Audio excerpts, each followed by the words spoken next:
محمد عليه أفضل الصلاة وأتم التسليم. رب اشرح لي صدري ويسر لي أمري واحلل عقدة من لساني يفقه قولي. السلام عليكم ورحمة الله.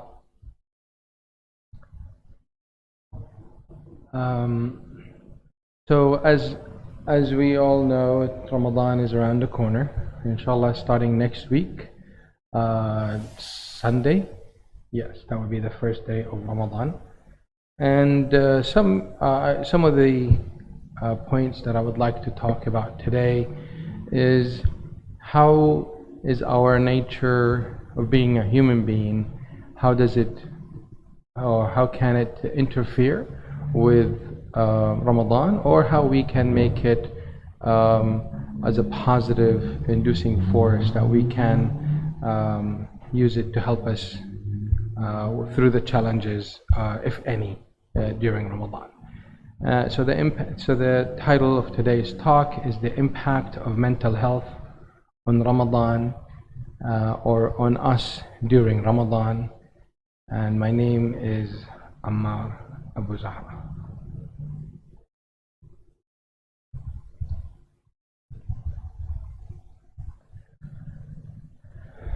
So why do we fast Ramadan?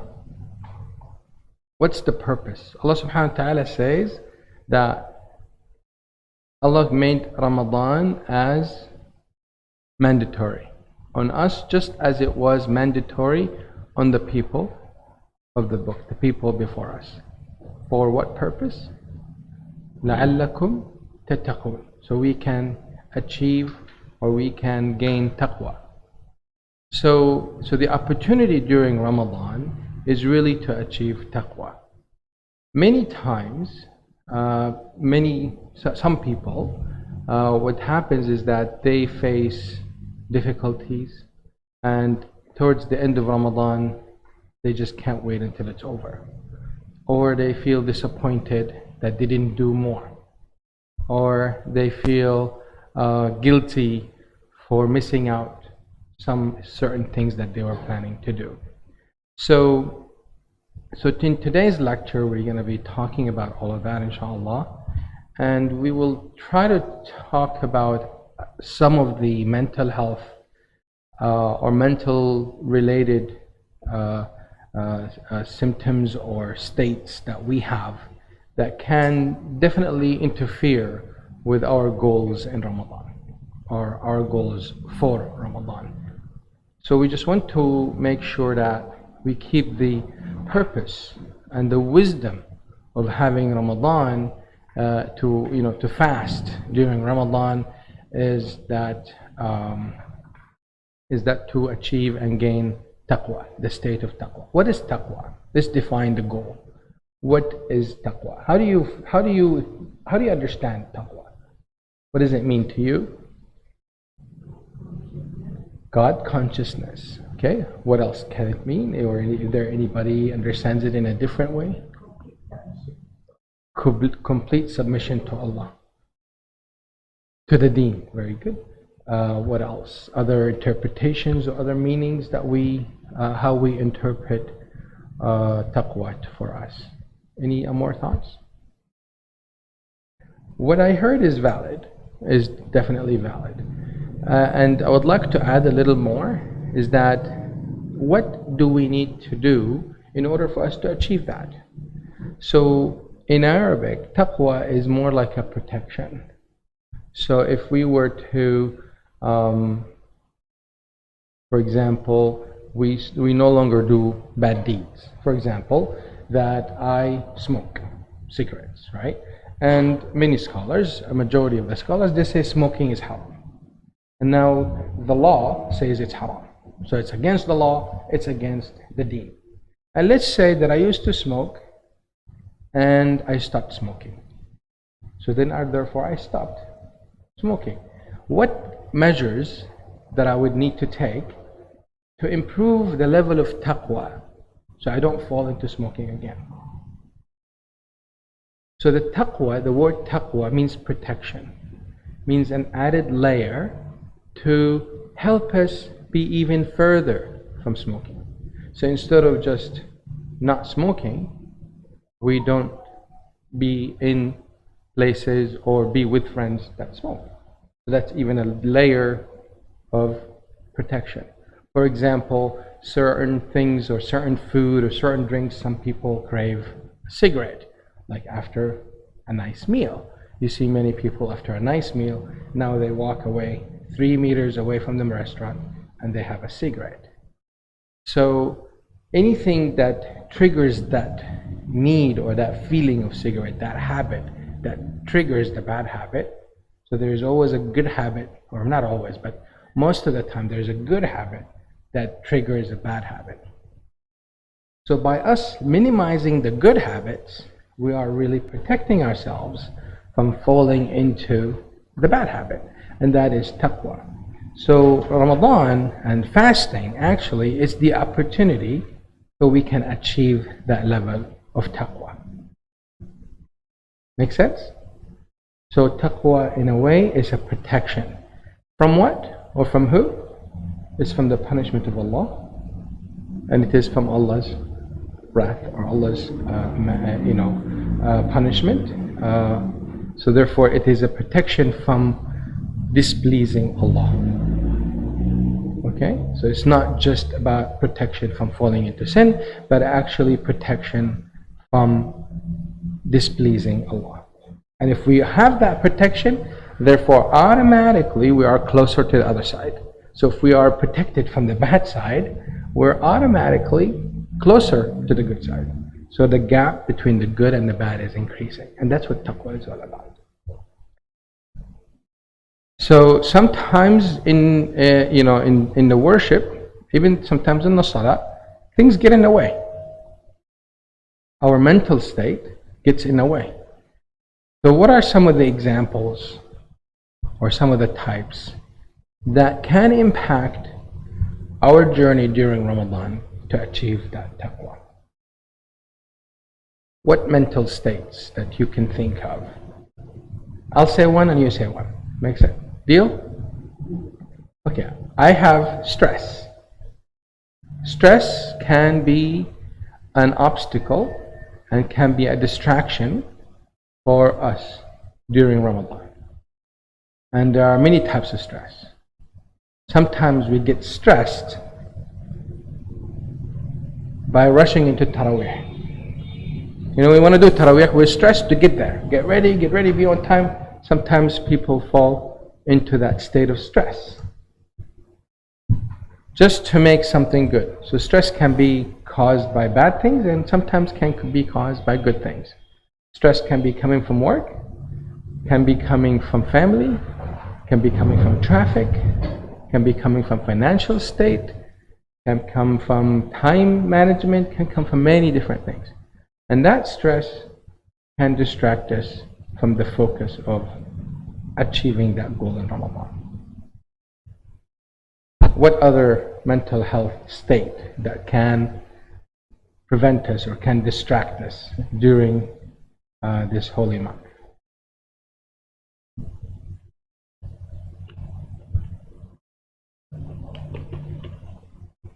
Any thoughts? Overeating, very good. That is absolutely true. That impacts our mental state. Overeating can cause what? Can cause laziness, right? I heard it from both sides. So laziness can be crippling, can be just knock your eyes like, I'll just do it tomorrow. And we started to procrastinating. And that impacts our journey during the month of fasting. What other mental health states that would block us? I'm sorry? Tiredness, very good. Absolutely. And that could come from? Getting up for suhoor, working, preparing for iftar. And also during the last 10 days of Ramadan, some people go shopping for Eid. I'm sorry? Yes, worldly activities. Now, we want to now identify the sources of these mental health issues, right? So we can plan this Ramadan to be a better Ramadan for us, and inshallah we'll be more proactive. So that's very good. So sometimes worldly activities that sometimes we have to do it, sometimes it's only specific to Ramadan. And that adds this fatigue. And fatigue, overeating, can also cause stress. What other thoughts and mental states that would impact our success in Ramadan? Yes, sir. Very good. Very good. That is very stressful for so many people. That's very true. And because we cannot stop working in Ramadan, right? We work. Some companies, they reduce the hour. They let people walk out early, but they never cut down the amount of work. There's a lot of work but you cannot leave, right? And that's really quite common.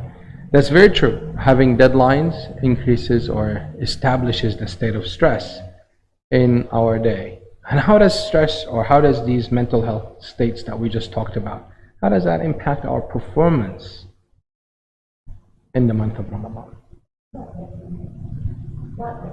Not maximized. It actually makes Ramadan feel like what to us? A burden. It's like, why is it so difficult? Because we took the norm as the stress, and when Ramadan comes in, so the stress is increased. We agree, we kind of accepted this level of stress in our daily life. When Ramadan comes, our stress kind of increases a little bit. That's a fact, because our lifestyle during that month is changing. That lifestyle change does impact us mentally. We're not crazy, we're not mad, it's just that stress increases. How about anxiety?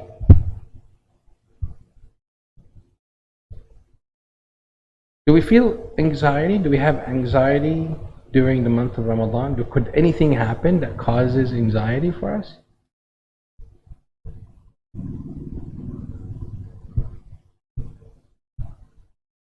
Any thoughts? Yes?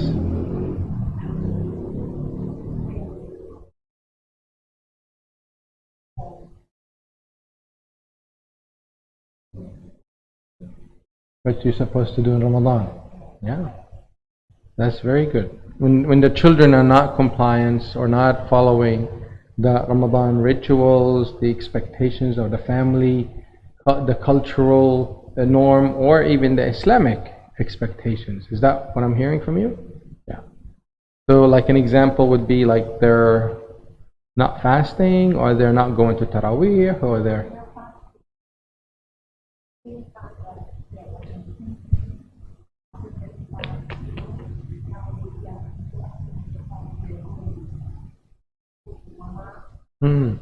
Yeah. That's the lifestyle that the youth has in Ramadan. And if you were to change that, that causes stress on them. And you not changing it causes anxiety on you. And maybe sad. You feel sad that your son is not with you.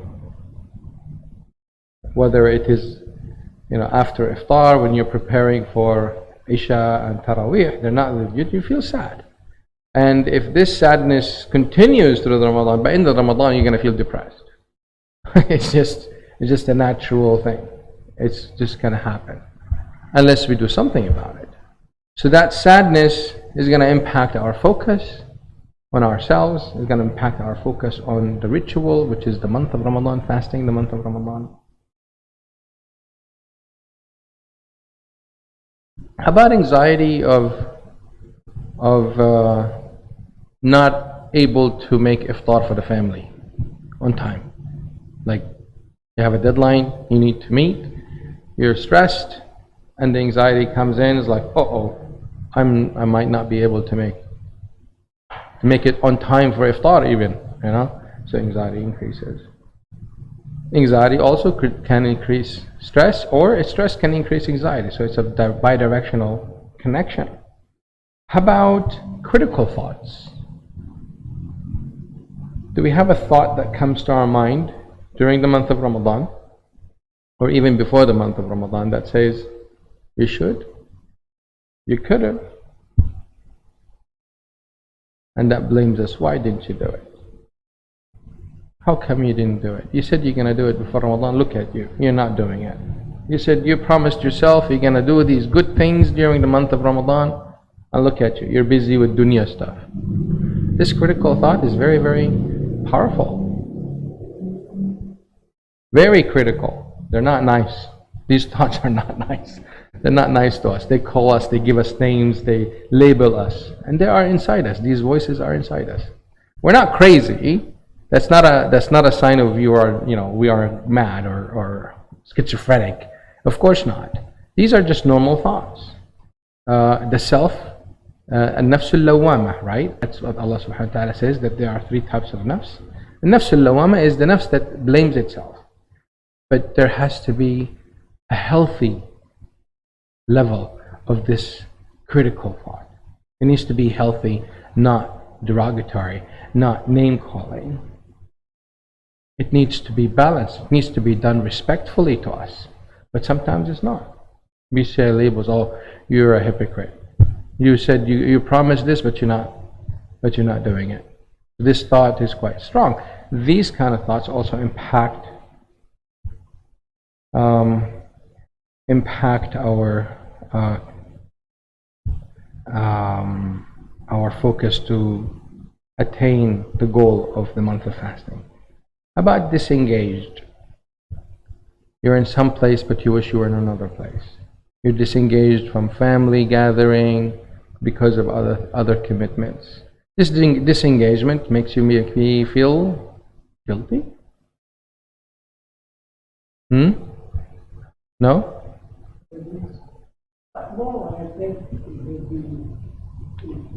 feel you are not able to meet the expectations of others, Makes you feel guilty. Yeah. Yeah. The feeling is the same, the causes can be different. That's one cause, yes, absolutely right. But the feeling can exist. And the feeling can be common amongst all of us. Feeling guilty for not doing more. Feeling guilty for not meeting our own expectations. That can be an issue also. Overwhelmed. You accepted your life at this level of stress, and then the lifestyle around Ramadan or the norm, the culture kind of adds that stress because of the expectations that they have on you during the month of Ramadan, or you have on yourself during the month of Ramadan. And I mentioned depression and also physical pain, which is something that is not really highlighted a lot, which is pain in our body that impacts, like back pain, neck pain, chronic pain, that impacts our mental health.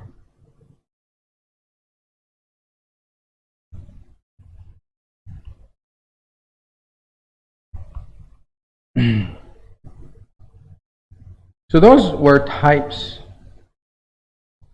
of mental health that we can, there's maybe more, and we can talk more about that. But I'd like to stop here and kind of like now focus on what are the causes of these mental health what causes us to experience these mental states.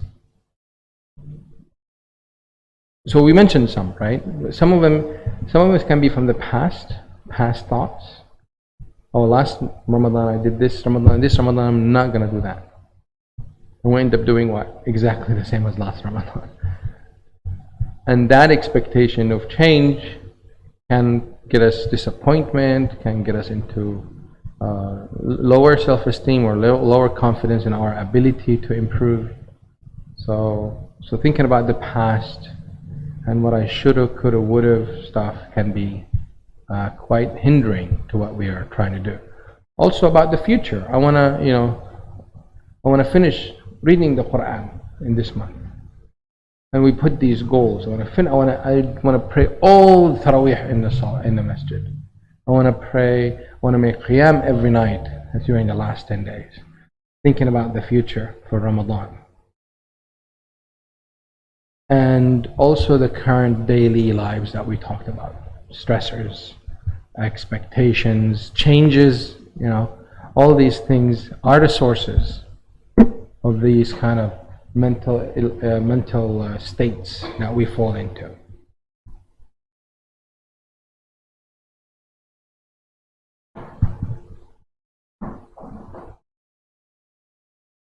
So some of the things that in the past thoughts, if somebody has bad habit, that they feel like Ramadan is the opportunity to help them move forward, and they say, this is it, I'm not going to do this bad habit anymore, whatever the bad habit is. It could be addiction. I mean, bad habit means like it's addiction in a sense. It could be watching TV, it could be smoking, it could be smoking, it could be other things that people do on a regular basis. But they feel like this is it. This is Ramadan is going to be the right thing for me moving forward. And as they put this goal for them in Ramadan, halfway through, stress increases, and that's maybe what a trigger of smoking, for example, really comes. Or a new show on TV, and that's where they break, and they have a relapse during the month, halfway through. Or they get tired, or they feel bored, they feel low, because they no longer do that. Because if you listen to my previous lectures, I talked about dopamine, and dopamine. There's the oxytocin, and these are neurotransmitters that are in the brain that scholars of science. Psychology and all, they say it's released in the brain. It's a limbic system, and these neurotransmitters make us feel happy. So the addiction happens because of these release of these neurotransmitters. We're not really addicted to smoking or TV. It's just we are addicted to this chemical that is in our mind, and that's based on evidence-based research. So when we stop cold turkey, you would need to expect that at one point or another we're going to feel low, and that's a mental state.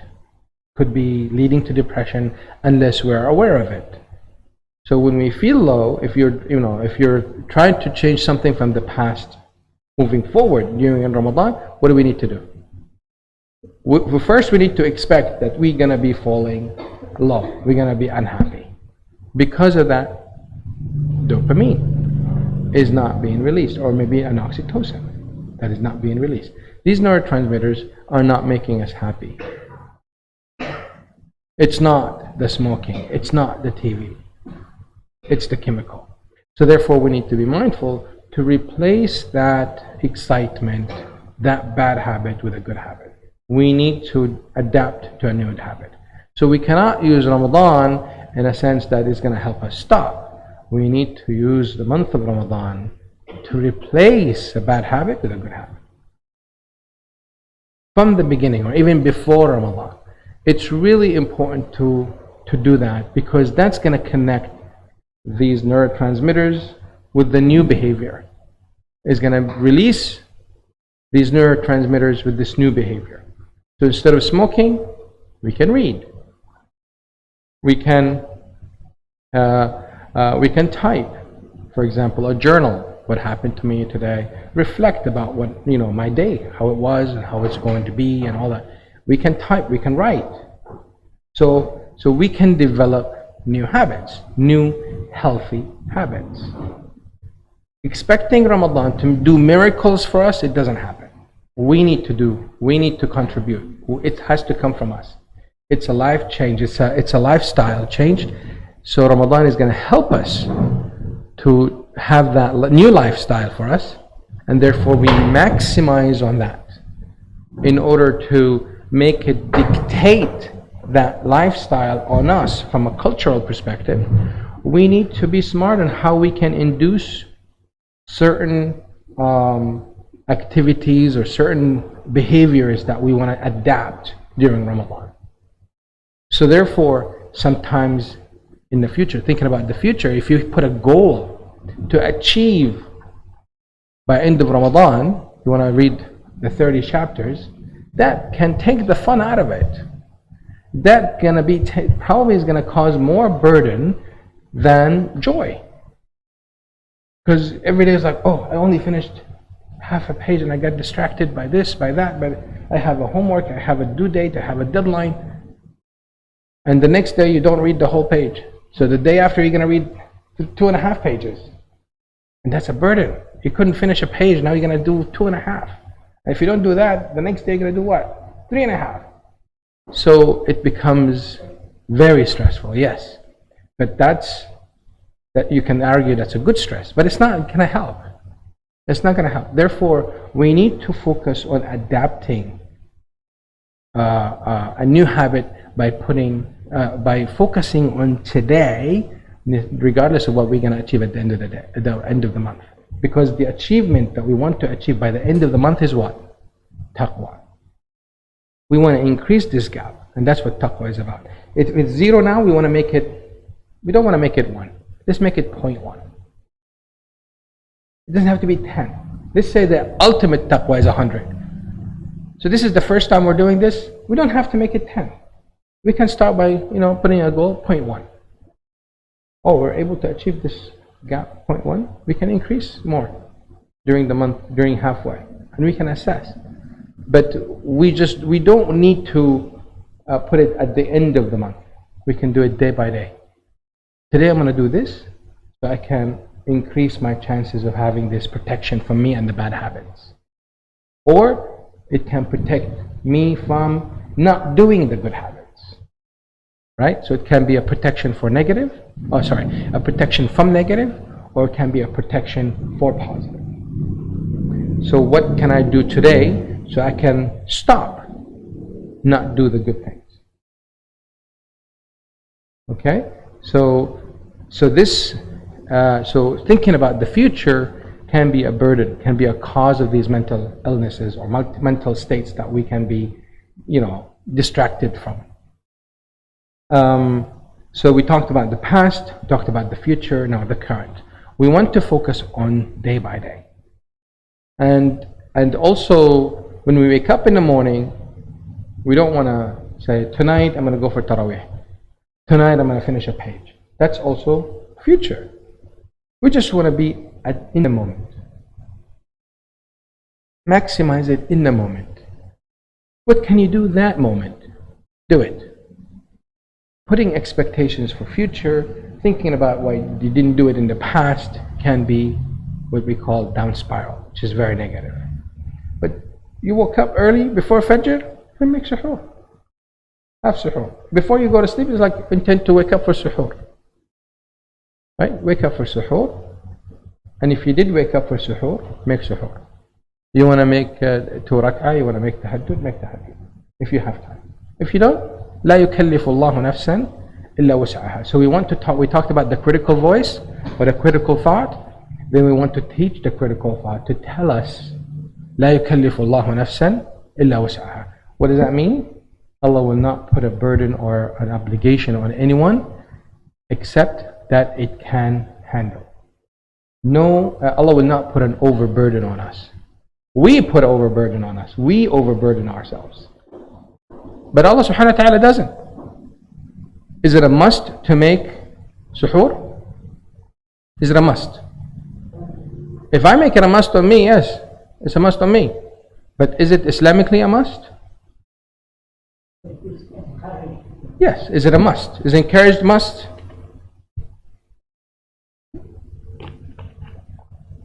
It can be a must from a family perspective. The parents expect it. The children cannot.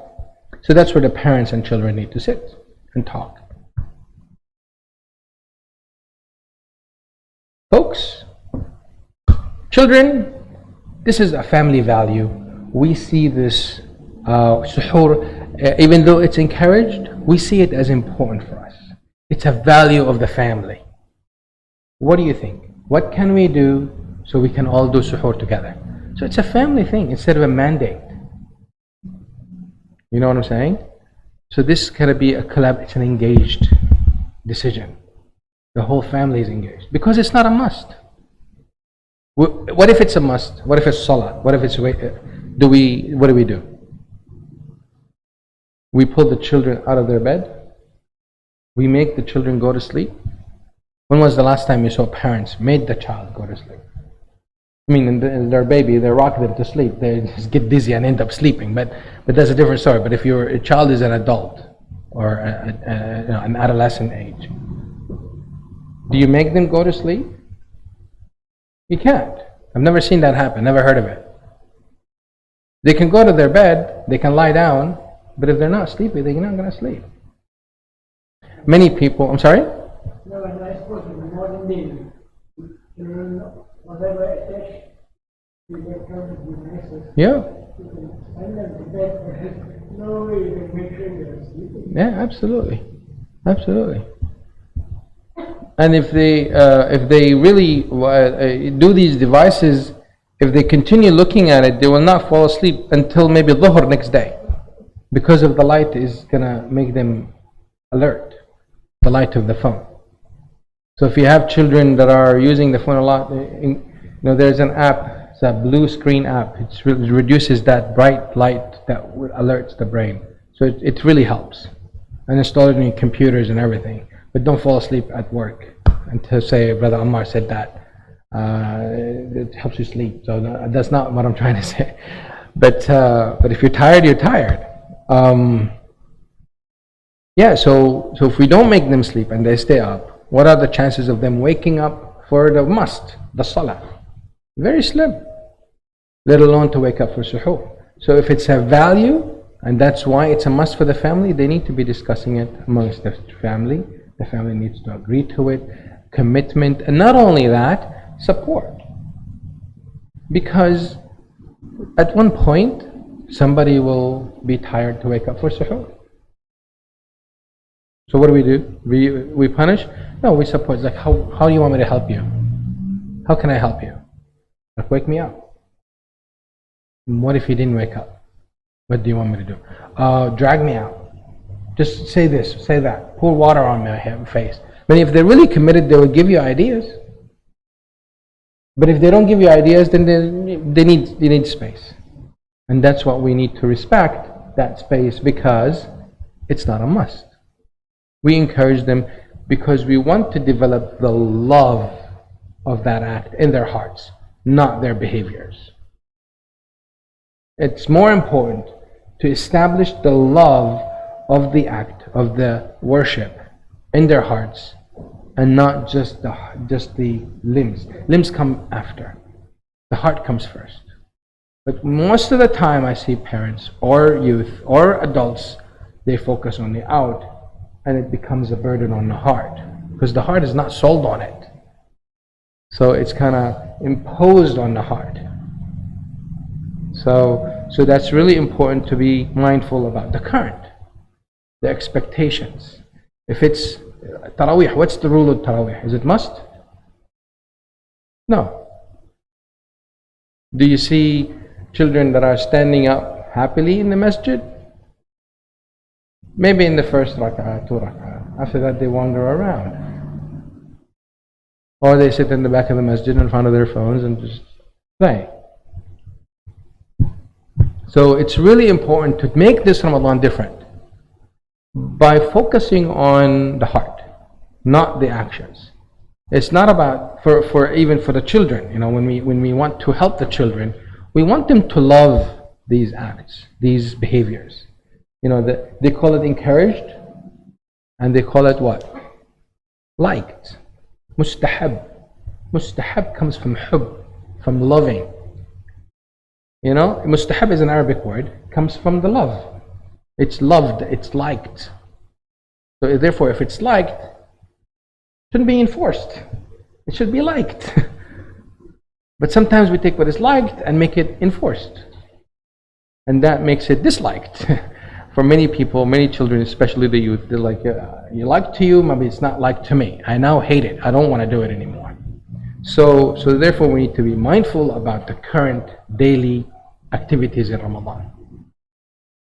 Any thoughts or comments on what I just mentioned about past thoughts, future thoughts, and current thoughts? These as the sources or the causes of rising mental health or mental states in our daily life. Any thoughts or comments? disputes, disagreements, more than happy to hear and reflect on that. So everybody agrees?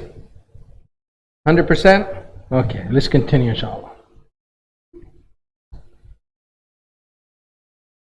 So how mental health can help us? Now, we talked about how mental health or mental state can be a burden on us. Now, how can we use mental state, that mental state that we're in, and change it to help us? To help us focus on the goal of Ramadan, of fasting, to help us focus on overcoming the challenges that we have. How can we do that? We make dua and we just expect it to happen. What is the concept of tawakkul? What does tawakkul mean? Everybody talks about tawakkul. What does that mean? How can I implement tawakkul in my life? Who can help me understand or implement tawakkul? Nobody knows tawakkul. I'm the only one who heard it. Oh, I thought so. Leave everything to Allah. Can He, after you make dua? So you need to make dua.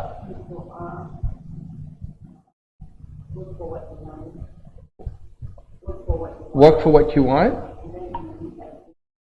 and leave everything to Allah. Allah is capable of. Very good. Very good. MashaAllah. Very good. I like that. Yes. What was the first thing? I missed it. Work for it. Work for it first, and then leave it to Allah. Leave it to Allah. Very good. Very good. You do what you can. Yes.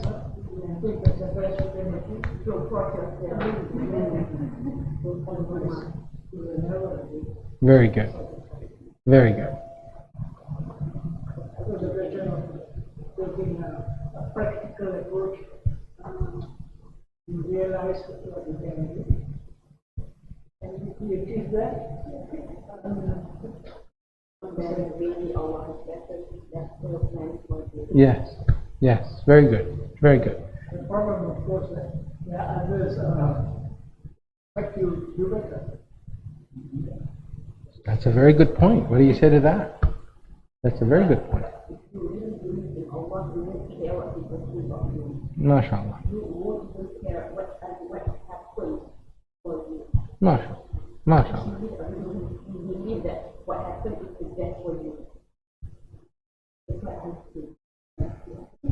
MashaAllah. Yeah. That's very good. It's written. Yes, it's qadar. It's set. But we've done our part. That's very good point. So what's hard about it? What's the challenge? What's the challenge of implementing tawakkul? You said it's not easy to implement. Sabr, that's one thing. Iman, very good. Very good. No, you're good. You're not streak now. Go, move on. You're doing good. What else? Anybody wants to help her? Anybody would like to chip in and help? Acceptance. Acceptance. Because sometimes we need it so badly, even though we say it's qadar, but there's this small part in our hearts like, what if I did this? Or what if I didn't do that? That comes up, right? So tawakkul actually is 3 parts. Believing that Allah is capable of doing. Well, first we do our part, right? Everybody agrees on that. But what I've seen so many people outside, they forget this part, doing their part. I mean, doing their part to the best of their ability, not stressing themselves, but not to go short. If you're supposed to, I mean, I usually use a job interview or a job, seeking a new job as a source or as an example because it's common, right? So if I were to use this, I'm not happy with my job. or I'm not happy with the amount of money that I'm getting. Or tawakkal, Allah will make it easier. Or I can go look for another job that pays more, that can be less stress, can give me more time so I spend with my children or spend with my family. Right? Whatever problem that this job is causing me, I can go look. But not doing that and asking Allah to release the burden or to ease the burden or to help to put barakah in our money and our financial state, it's all valid. But I can also change my job. Yes, there's risk of changing jobs. Can be better, can be worse, but that's your job that you're supposed to do your homework about moving on to another job. So we're doing our part is very, very important. Or maybe ask for a raise. Some people get raised every 6 months. And some people, this is a real story, they've been in the job for 3-4 years, they never got a raise in the same company. There's like, look at this person, he got 3 raises during last year alone. Or since I started. How long you started? 5 years. How long he started? 2 years. And he got 3 raises. So I asked a question, did you ask for a raise for 5 years? He said no. The manager or the boss might not come and knock on your doors like, do you want a raise? If the boss is saying that if you're happy with the income, they're not going to come and knock on your door. Yes, Allah will provide for you, there's no doubt. Allah will put barakah in your money, there's no doubt. That's sometimes that's even better than asking for more money. But if this is an issue, you need to do something about it. So asking for a raise is what we do. And then we have tawakkul. Then that's part of tawakkul. We do our part. Number 2 is believe that Allah is capable of giving you what you want. Believing that Allah is capable to give you what you want. And number 3 is trusting that Allah will make it happen. Confident. Absolute blind confidence in Allah's capability. These 3 things, if we really balance them very well in our heart, acceptance will be very easy. Acceptance will be very easy. We do our part to the best of our ability. If you want to stress yourself, I don't encourage it, but if that's going to help you, it's up to you. But it's not needed. If you've done your part, that's sufficient. Sayyidina Maryam, she was pregnant with Sayyidina Isa, right? Can Allah subhanahu wa ta'ala provide her the dates at her feet? Can he or can he not? Is he capable of doing it or not? He can. But what did he tell her? Shake the palm tree, not a tree. Have you shaken a palm tree lately? Have you been next to a palm tree? A date palm tree. Have you seen a date palm tree? The trunk is this big. It's impossible to shake it. I tried. Wallahi, I tried. It's impossible. But Allah told her to shake it. So what we fall into, when we do something, we need to find the results. We don't focus on the results. That's focusing on the future. We need to be in the current. We do what we can. You think of something you can do it. It's going to help you, do it. Don't procrastinate. Just do it. Thinking about the results and expecting results can be dreadful, can be disappointing. So Allah subhanahu wa ta'ala told her just shake. Did she see the tree shake? Probably not. Or maybe Allah made the tree soft for her. Don't know. And then the dates fell or not? Fell. Allah can make the dates just appear on the ground for her. And just pop.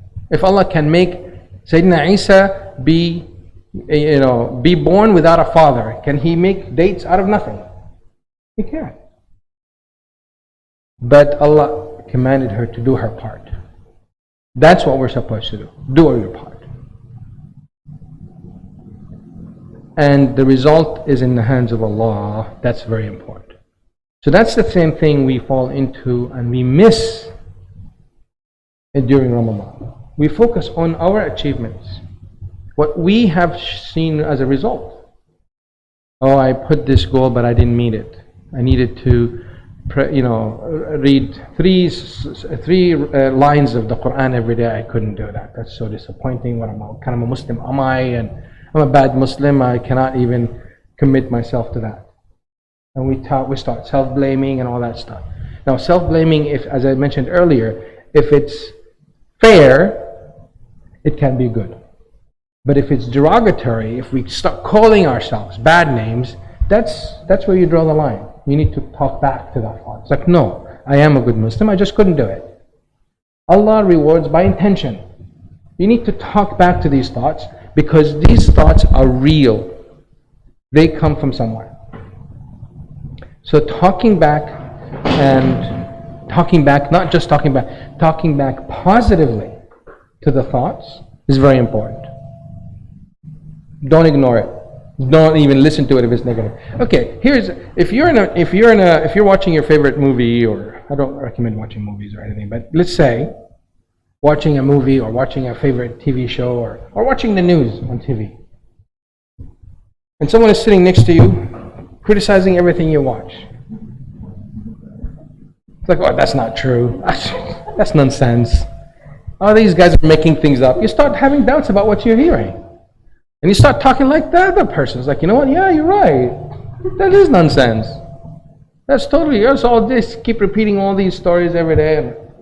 So you join that negative, critical thought. You don't want to do that. And that critical thought is inside you.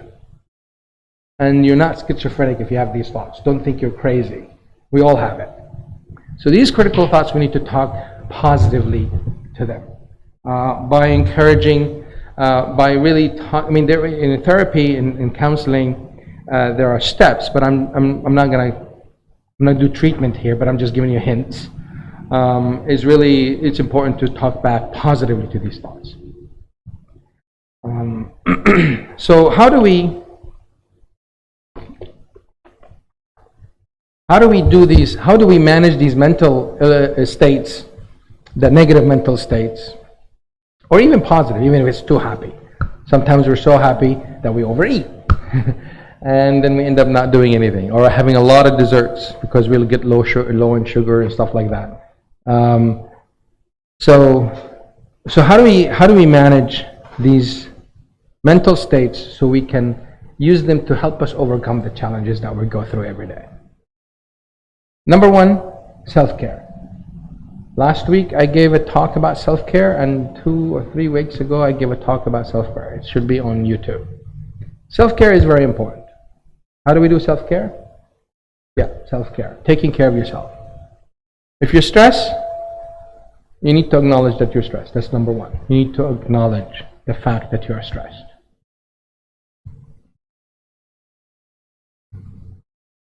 And you need to acknowledge what helps you with the stress. You cannot, it's not healthy to just brush it off or react to stress. You need to de-stress. You need to allow it to exit your body. That stress needs to be out. Because what the stress is telling you, you are overwhelmed. It's a signal inside us that's saying that you're doing more than you're capable of, more than you can handle. I cannot keep up with you. Self is telling you that. I cannot keep up with this environment that you're in. So you need to listen to the stress.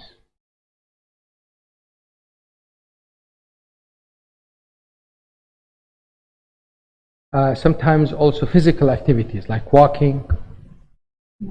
Walks are in my countdown to do 10,000 steps. Self-care is you just need to sleep. You need to get them out of sleep. If you're allowed to leave work early, don't go shopping. Take a nap. Because you really need sleep during Ramadan. Because if you see the masjids, the last 10 days of Ramadan is the least amount of people that they show up in the Taraweeh. And these are the most important days of Ramadan. These are the days that the Quran was revealed in. But you find the first week, gold. You cannot even, you need to be like 2 hours, you need to have iftar there so you can pray at Taraweeh in the masjid. So So the first, everybody's so energetic, but we don't take care of ourselves. And guess what? We run out of gas. By the 20th of Ramadan, we're just is like, you know what? I'm just gonna go shopping for Eid. I've done enough. 20 days is better than nothing, and we just let it go. And we start really, our body feels it. So therefore, we need to have regular physical activity. We need to have regular sleep. How many hours of sleep we need to have? 8 hours. How many cups of water? How many liters of water do we need to have? 1, 2. Do I hear 2.5? Do I hear 3? Actually, 3 liters. 3 liters of water. Yes. You need 3 liters of water every day.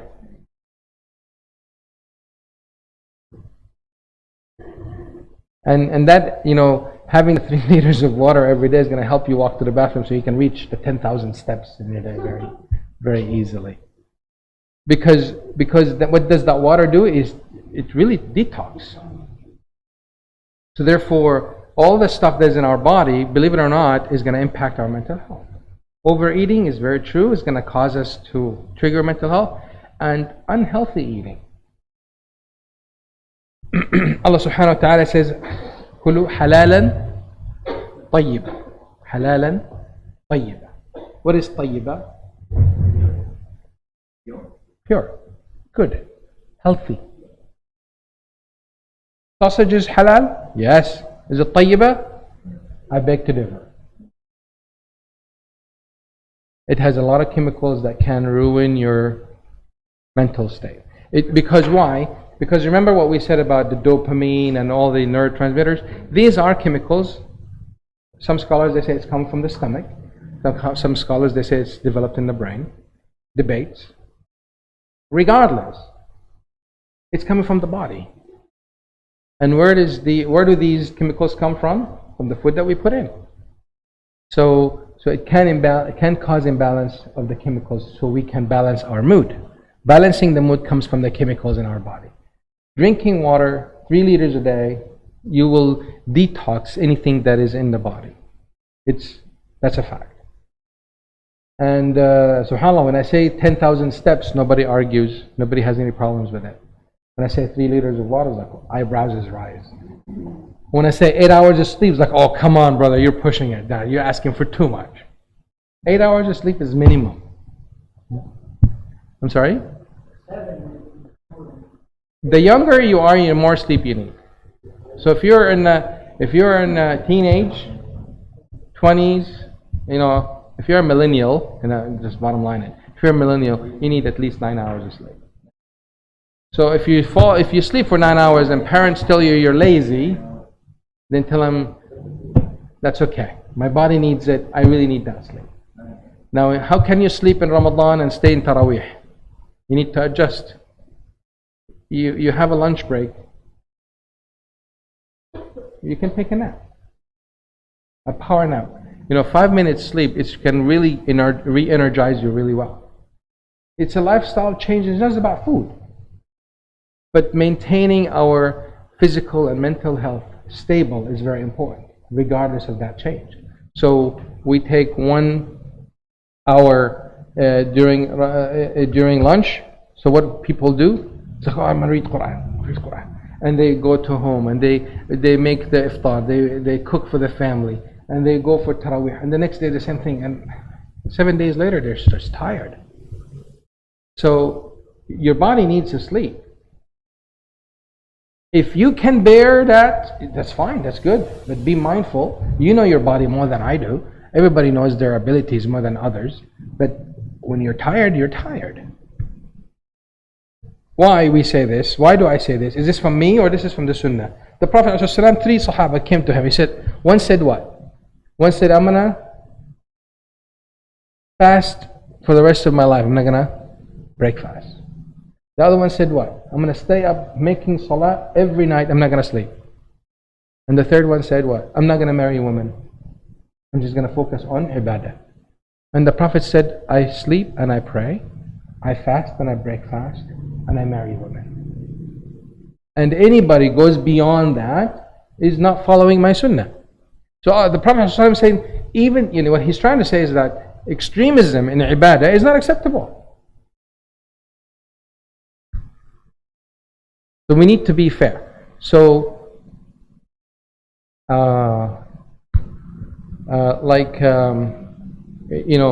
if you want to, there's a metaphor. I don't know if you guys know the story of the goose and the golden egg. Have you guys heard of that story? There's a guy, a farmer, got a goose, and every day lays a golden egg. And he kept getting this one golden egg every day. He's like, you know what? After many eggs, he's like, I need more. So he said, you know what? I'm just going to cut the goose and get all the eggs inside it. And he cut the goose, and there's no eggs. Instead of maintaining the goose and stabilize the eggs forever, he just wanted everything right now. And that's why when we want to focus on the current, we need to focus on little that is consistent is better than a lot that can be discontinued. So for this Ramadan, we don't want to put really high, big goals. Let's make it a small goal that can be done and maintained throughout Ramadan. Whatever small it is can be. Just focus on that. It can be one verse every week. Did you do that before Ramadan? Maybe you did. I don't know. Did you read one verse of the Quran every week? If you did, maybe you want to increase that. If you are stable, whatever you stabilized in your daily life, if you want to increase that, increase it. If you have a bad habit, you want to reduce it, as I mentioned, you need to be mindful that it's not a switch that you can turn on. It needs to go through a process of changing the habit, the bad habit with a good habit. So you can reduce the good habit, you can reduce the bad habit and start a new habit. But we don't need to expect a result that I need to quit by end of Ramadan. Or this is the last Ramadan, I'm going to have to worry about this bad habit. And this bad habit can be anything. So when we reduce it, let's assume that, so how do we reduce it? We can count how many times we're doing that bad habit today. Until Ramadan. So we have a week. So write down. Let's say the bad habit is what? What's a bad habit? Other than smoking. I mentioned smoking. Other than smoking. I'm sorry? Gossiping. Yeah. Let's just say gossiping. So every time you notice you gossip, just write down 1 dash. During this whole, from now until Sunday, until Saturday, just put a 1. And after 4, you put it a bundle 5. Right? Count how many times you do that. And just let's say that you gossiped twice every day, so that's 14, maybe 15 times from now. Is that about right? So maybe it's more than that. I'm being moderate, I guess. So let's say that it's 15. So we want to. Some people expect it to be gone.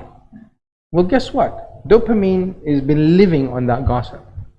Good dopamine is what's causing you to be happy. It's not the gossip. Okay, so dopamine is the happy juice, I call it. Many people call it the happy juice. So it makes us happy, but it's not really true happiness because it spikes and then it drops. So we can reduce it to 13. If it's 15, let's reduce it to 14. And if you're consistent 14 every week during Ramadan, then you achieve your goal. The next month, make it 13. The next month, make it 12. Just be mindful. Count every time. When you reach 10, it's like, okay, I have 2 left. I need to be really picky about what is 2 I'm going to gossip about. But try to meet that goal. Because you're on a journey, you're getting yourself out of that habit. And it's not going to happen like that. So when we put expectations on us, we need to be realistic. You guys heard about SMART goals? SMART goals is specific, S-M-A-R-T, specific, measurable, attainable, and realistic, and time-based. So I don't want to put the time-based. Because the time-based sometimes puts pressure on us. I don't like that. When it comes down to get rid of habits, I don't like that. So we call it SMAR. Or, yeah, a SMAR goal. Because I don't want it to be time-based. I want it to do it regularly, like on a daily basis or a weekly basis. I just count. I just want it to count. Because time-based, that means I need to finish, in this month, I need to do 14. I say no, just reduce it by 1 and be mindful of it. And measure it. Measuring it is important. So, so how we can manage the mental health state or the mental state is also by structuring our time, the day. We can so stress. We need to learn what causes us to be stressed, because I'm stressed for different reasons than you're stressed, because and he is stressed and you're stressed. What causes you stress doesn't cause me stress. Maybe yes, maybe not. So what works for me might not work for you, and vice versa. So therefore, we need to learn about ourselves from these mental states. Oh, when somebody steps on my toe, I really don't like it. I mean, not physically, but I mean, figuratively speaking. So then we need to be mindful. How do I address that? How do I address someone who, for example, crossed their boundaries with me? Should I be quiet? When, the Prophet ﷺ said, if you're angry, be quiet. Don't say it. So if somebody stepped on my toe physically, am I going to get angry? I'm going to be in a lot of pain. I'll probably push the guy, if he's lucky. I just push him, not hit him, because I'm in a lot of pain. But that's anger. I'm expressing my anger towards him, right? But can I express my pain to him? I can. And in a way, that is expressing the anger. It's like, excuse me, you're stepping on my toe. And I tell him what I need. I need you to step away. So I express my feelings. So sometimes we don't do that. We get scolded for the wrong reasons, and we just suck it in because I'm a good Muslim. But even though you suck it in, 2 hours later, the critical thought comes in. It's like, why are you so wimpy like that? Why you couldn't stand up for yourself? But actually, it's in Islam to stand up for yourself respectfully to yourself and to the other. But express that dislike that you went through, the discomfort of mental illness, of mental state that you felt. So therefore, we need to learn from these mental states and how we can respond to them.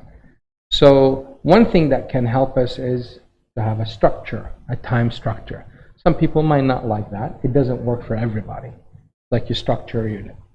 Sometimes people that releases stress, sometimes having that time structure can add stress to other people. But these are just ideas. Some of it. This is not for treatment, by the way. If you're really having serious habits that you cannot get rid of, you really need to go through treatment, and it's possible. And it's not something that is not. It's not something that impossible. It can be very helpful. Another thing that would help us is to have this social contact support system. To have a collective effort. If I can't do it alone, I need someone else's help. I can seek, if I'm stressed because of cooking and all that, I can ask someone to do the cooking for me. I can ask my spouse to do the cooking for me. I can think of maybe have my mom or have someone to do that. If that's where the stress comes from. If it's a deadline or something that we can try to negotiate the deadline, see how we can push it. So we try to have a collective effort on how we can release that stress from ourselves. Taking it in and think you can figure it out because you're Superwoman, Superman, it's not going to be possible. Speaking of Superwoman and Superman, do you guys notice that Superman and Superwoman and Batman and Iron Man and Ant-Man and Spider-Man, all of them, they don't have phones. They don't watch TV. I mean, if you look at their homes, they don't have a TV. But so many of us that watch this stuff, and many of our children that watch this stuff, TV in almost every room in the house. And we go to see movies and all that. But these guys, quote unquote, heroes, maybe that's why they're heroes. They don't have a phone. I'm just sharing a thought there.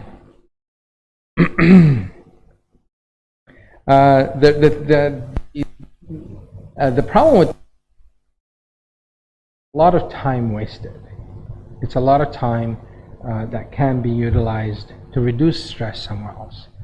Sometimes these cause more stress than work, more stress than any relationship. So therefore, we need to be mindful of the causes of stress. So in my countdown, inshallah, I'll try to share it with you here. I say 2 hours before going to bed, no screens. No screens 2 hours before you go to bed. So like your bedtime is what? 10. So 8, you cannot use screens. You cannot look at TV, you cannot look at screens, nothing. No computers for 2 hours. So 8 out. So we have curfews when our children are home. We need to have curfews with ourselves. When can we no longer can we look at screens? So 10 needs to be at 8. You wake up for Fajr at 5:30, 6, then you cannot look at screens until 8. So 2 hours before you go to bed, no screens. 2 hours after you wake up, no screens. So this helps also to keep us in control, not always react on what's happening and who liked my post and who didn't.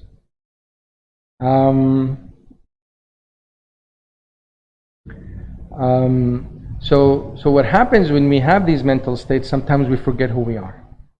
We forget it's Ramadan. We forget the focus and the purpose of Ramadan, to achieve this taqwa.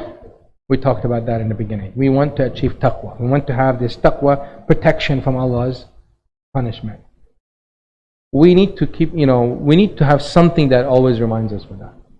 Because it's easily forgotten or distracted. We're easily distracted from that goal. So having that regular activity that makes this goal fresh in our mind is really something that can be helpful. Might work for you, might not, but something to think about and to ponder about what would work for you.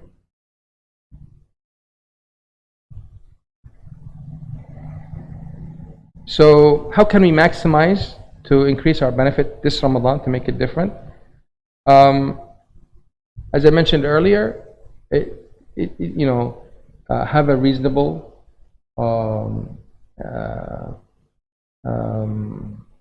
improvement, not wishful thinking. You need to know yourself, you need to know your capabilities, and have that reasonable expectations and focus on consistency than the quantity. It doesn't have to be a lot. It needs to be consistent. Like running, right? So I want to go this marathon. It's 5-kilometer marathon. So we put the expectations, I'm going to finish it in a certain amount of minutes or hours. So what we do in the beginning, we run, we get tired. So we start dragging our feet throughout the rest of 3 kilometers. Just drag it. I need water. I'm dying. What am I doing? What was I thinking when I signed up for this? But if we walked it, the marathon, we can finish it easily without any exhaustion. So consistent steps helps us to achieve the goal. But when we spike, and that's where the mental state can really help us to react. So it's like, stress, guilt, all this, regret, all that stuff. Like, just react, put more, just put more. Like you're putting, coal in the train, and eventually this engine is just going to give up because we're not made out of steel. So therefore, we need to be mindful of our capability, respect our capability. Believe it or not, no matter what you cannot achieve, it's not a negative thing. It's a positive that we look at it. That's what I can achieve. It's like, you cannot achieve that. No, don't look at that. This is what you can achieve. Celebrate this. Be excited about this. Don't wishful thinking, I wish I was there. No. You want to be there? Just think about this. Is this closer to there or not? If we were to think about this, is this closer to there? It is. Then let's just focus on this. It's a journey, right? This is our life, day by day. If I were to say maybe the average age here today is maybe 30, we didn't live 30 years in our lives like that. It was one day at a time. It is 30, brothers. It is. I'm just... You're still young. Yeah?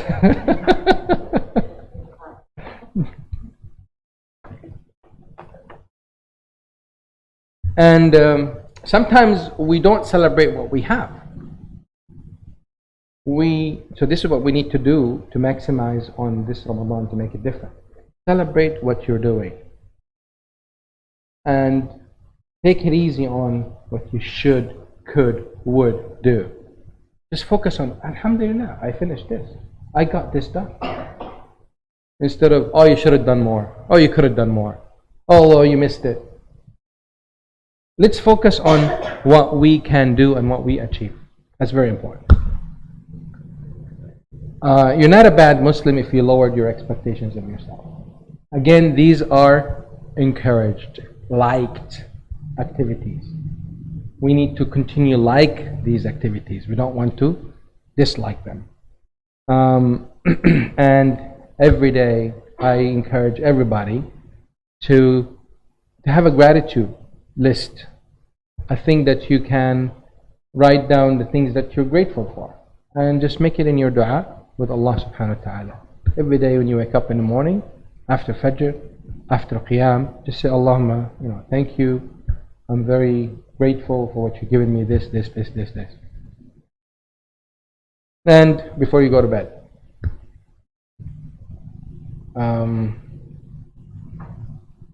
And these things going to help us maximize and focusing on the blessings that we have during this Ramadan. Because no matter what we think of what we could do, Alhamdulillah, we're doing a lot. We just need to acknowledge that.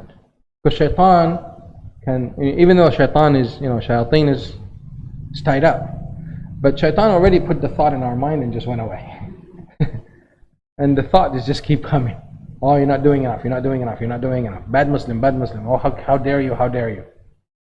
Ramadan, you cannot gossip, you cannot miss smoking, you cannot do these bad things here or bad things there. Well, reduce it. Just one notch. If one notch is too much, half a notch. It's okay. It's much better than one notch. Half a notch is better than nothing. Okay? Any thoughts or questions so far?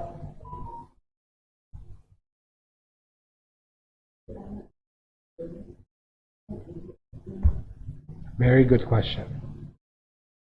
And that's where we bring what I just mentioned earlier. It's okay to lower your expectation. So if you're not able to be consistent, then lower your expectation. Consistency can be every other day. You're still consistent. It doesn't have to be every day. It can be twice a week. That's consistent. It doesn't have to be every day. That's a very good question. So consistency, it doesn't mean every day. Consistency, it means that you're consistent every period. And you pick that period. Once a week, for example. Once a month.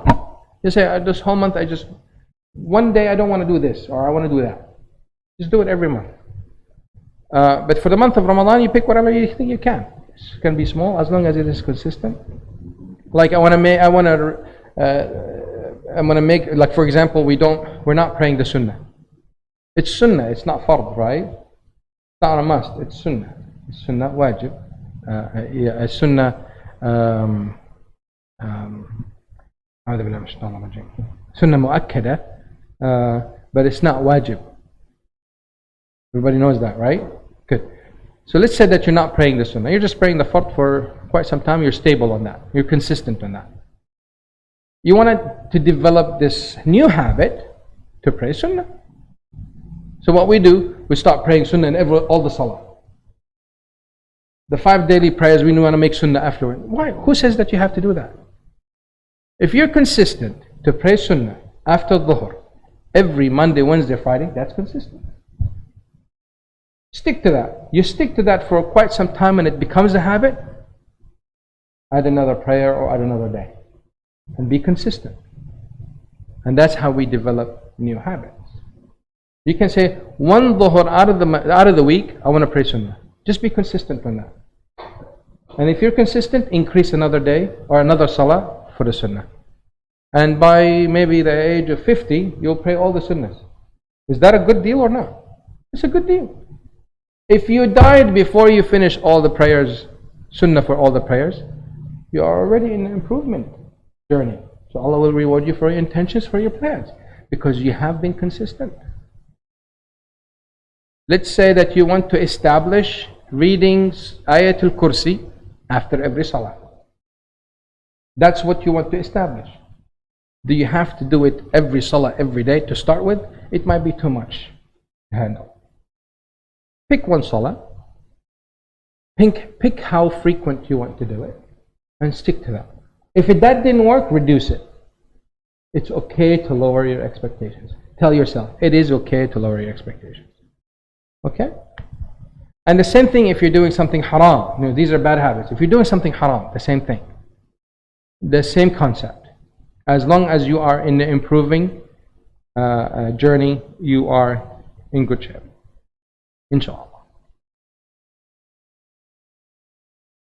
So in your plan, so for this Ramadan, we want to have it in a foundation for our future in improving our well-being, our Islamic commitment, our practice and all that. So for this Ramadan, we want to establish a plan that has tiny little milestones. Small little ones. If these small little ones are too much for you, reduce it. So you decide how big you want it to be. Share it with other people around you. But if the other people around you are going to be critical when you don't do it, you need to be mindful of what to tell them. Guy, you can tell your family, I'm planning to pray sunnah after every dhuhr. That's I'm going to do it Monday, Wednesday, Friday. I'm going to do it every Thursday. And I would like you folks not to check on me. I will let you know if I need help. But when I ask for help, I want some ideas from you. Unless I ask for help, don't tell me about it. Because you don't want more critical thoughts. You already have enough in your mind. So you just share this, and just celebrate it with them. It's like, yeah, alhamdulillah, I'm going to do this. And this is what I need from you guys to support, to acknowledge that I'm doing it. But I don't need any ideas on how to do it. I want to figure it out on my own. Or specifically if you want to do it for this Ramadan. And maintain that throughout Ramadan. And as I mentioned, if it's too much, it's okay to reduce. It's okay to relapse. If you relapse, start again. If you missed it, like I said, every Thursday, you missed Thursday, you just forgot. Then you can start it on Asr, for example, Thursday, or Maghrib, or Isha, or the next day, on Wednesday. Thursday, Friday. Friday, I'm going backwards. Friday, you can continue. Start again. So you're not a failure if you had a relapse. It's normal. We're human. We make mistakes. We forget. It's okay. So what I recommend, if you have a relapse, if you have a disconnection, just jot down what caused it. What caused this relapse? Write down what caused it for me to forget this simple thing. Oh, I was, driving, I had to travel, I did this, and it was, something that is not normal on a Thursday to happen. So then I need to be mindful if this happens again. I need to plan for it ahead of time. You just jot it down, meaning like write it down. Why do we write it down? Because this helps us remember it next time. When we write things down, it helps us remember better. Because you're having more than one sensory, so you're having one source for memory. It's not just a thought. And actually, if you say it and write it, even better. The likelihood of to remember it if it happens again, it's even better.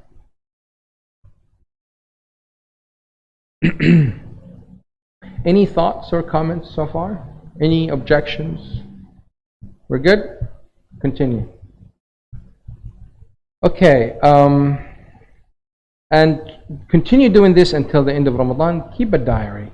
If you like diaries, if you like to write down your, the things that you did good and the things that didn't work good for you, keep it in a diary, because you're going to use this diary to improve in the next month. Because we want to make this Ramadan different. We want to take this momentum, move it forward to the next month, right? Because Ramadan is not just for ibadah. Ibadah can be done throughout the year. So we can use this achievement, this knowledge of how we achieved it in this Ramadan, to use it the same thing the next month. On Eid Day, we go celebrate what?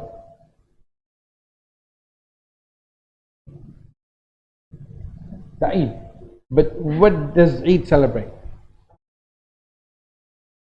The 30 days fasting. It's because we're celebrating the worship. We're celebrating the practice of fasting. And we make takbir because we are thankful to Allah subhanahu wa ta'ala. Sorry? Glory, yes. Celebrate food. We celebrate food, or we celebrate by eating food? For a whole month, mashallah. For a whole month. Open day every day. Open day, open mouth, open everything. Just go eat. Yeah, it's a nice culture, mashallah. What I would like to invite everybody, if you want to do this during this Ramadan, during Eid, as you celebrate all that, I want you to celebrate that small little milestone that you put for yourself. I want you to celebrate that and be thankful to Allah about that achievement. And you make dua. Allahumma make it easier so I can continue with this the next month, and so on and so forth. So you celebrate. Now, in end of Shawwal, don't have another Eid. Okay, don't need to have another Eid every month. Just celebrate it as an achievement, one way or another. Celebration can be by offering qiyam, extra salah at night. Can be eating ice cream. Can be, I don't like to encourage people eating sugar because it's not healthy for you. But some people, reward themselves as they wish, as long as it's halal and it's not binging. You don't want to binge on ice cream. And the most important thing, if you're able to maintain whatever it is that you want to achieve during this Ramadan, to maintain it after Ramadan. If you maintain this until next Ramadan, that is by itself is a huge success. You don't need to increase more on it the next month. You don't have to do that. Don't put that expectation. Just maintain that throughout the year until next Ramadan. And next Ramadan, do it again. Have another tiny little milestone and improve it and improve it. By the age of 10 years from now, you will achieve all the things that maybe you want to achieve. Okay? Inshallah. So we want to be flexible with ourselves. For this Ramadan, we don't want to be rigid, we want to be flexible. Because rigidity can be stressful, can be overburdened, overwhelming. Even though for good reasons, for the good cause. But we know ourselves. If I cannot handle it, I need to be honest with myself. I cannot do this much. I'll do this much. And we see this a lot in families or couples, newlyweds. Someone, their capabilities differ. Sometimes the wife is more, sometimes the husband is more. So there's and the parents and children. The parents have experienced so many things, but the children haven't. So also the ability to do that is quite different between the two. So there has to be some communication, some discussion, and agreement and commitment. And once we have this commitment, if we're not able to keep the commitment, it doesn't mean the other person is bad. We need to adjust the commitment. It's okay to lower your expectations, even within the family. Another thing you try to do in this Ramadan is try to kill your critic in your head. Try to kill it, meaning talk positive back to it. So that's what kills it. It's talking positive back and remind it with Allah's mercy, remind it with Allah's bounties, Allah's blessings on us. Because what it does, it always reminds us of nar, hell, or punishment. Hardly ever we talk Allah's merciful, Allah's I'm being sincere, I pray to Allah, and so forth. So we thrive on repentance, We don't want to thrive on guilt. Guilt is good to feel, but sometimes it's overwhelming. We want to thrive on repentance, on Allah's repentance on us. I mean, to hope for forgiveness, at the same time to be grateful for Allah's blessings on us. I mean, these things, if we just make it in this Ramadan, as we're, establishing this new consistency, maintaining this new positive habit in our lives, would be inshallah much better than the past Ramadan. And also, if it's a bad habit, or if it's a sin habit, or a habit that is haram, just remember, try to have things to help you remember the punishment of Allah before you commit the sins. And sometimes, even though we remember, we end up doing the sin anyway. Why? Because the neurotransmitter is much stronger than the positive thought in your mind. And therefore, we do it, whatever the sin it is, whatever it is, and after we do it, we fall into regret and guilt and negative, all that thought. So when that happens, I want you all focus on repentance and forgiveness of Allah, and that you are doing something about it as you are going through this Ramadan. Sounds like a good deal? Reasonable? Kana? Inshallah. Okay, I'm going to stop talking. I'm going to see if there's anybody having any specific questions or any comments. More than happy to address it. Or we can call it a day.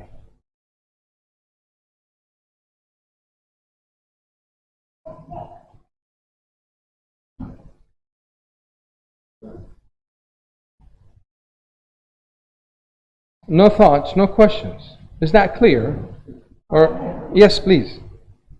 I have heard it said that during Ramadan, it is not just abstaining from food. You should abstain from all other things that give you pleasure. Give you pleasure. Music, But I can hug my sons. It gives me pleasure. reading for pleasure. Who said that? Where did you hear that? Must be from. You heard that too? But our response is unrealistic. Okay, so in terms of listening to music specifically, if I were to talk about that, there's a strong opinion amongst the scholars that they say it is haram to listen to music. So it's haram, yeah. So that's an opinion. It's actually based on certain hadith. The Prophet ﷺ said it's haram. He made it haram, just like wearing silk for men. In the same hadith, just like he mentioned in the hadith, at the end of time, there will be men or people or scholars, quote unquote, that's how they interpreted the hadith. There will be people who would make silk, who would make zina, silk and music instruments halal. So that hadith is a sahih hadith, it's a correct hadith.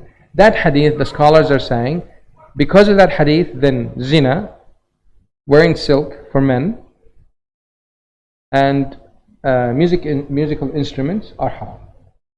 Because if it's not haram, then he wouldn't say at the end of time they'll be halal. Does that make sense? So based on that hadith, and there are other hadiths in the Quran also, there are a few verses in the Quran that mentions that states or derives the ruling that it is haram to listen to music. Now, if this is something that we do and it makes us feel good, just like I spoke about cigarettes, just like I spoke about any other bad habits or gossip. It can be chocolate, by the way. It can be cheesecake. It can be anything. Same thing with music. It's not really the music that makes us good, that makes us feel good. It's the dopamine. It's that neurotransmitter in our head. It's not necessarily the reading. It's just that the habit makes us feel good. So we just need to be mindful of that. If this is something that you want to reduce, then just be mindful as you're reducing it. You need to be mindful that you're working with this chemical chemical demand, if you want to call it, in the mind, because it needs. So we need to replace it. Excuse me, with something better. Something positive behavior. So instead of listening to music, we need to change that to a new habit that is not haram. Does that make sense? So if it's reading, then if it's fiction stories and all that, some scholars they say that's not okay because it's a waste of time. But it's not because the fiction stories are haram, right? So it's about not using the time for good deeds. So in Ramadan, it's better to use it better to use it instead of using it in doing reading. It's good to use it in doing and gaining good deeds, making pahalas.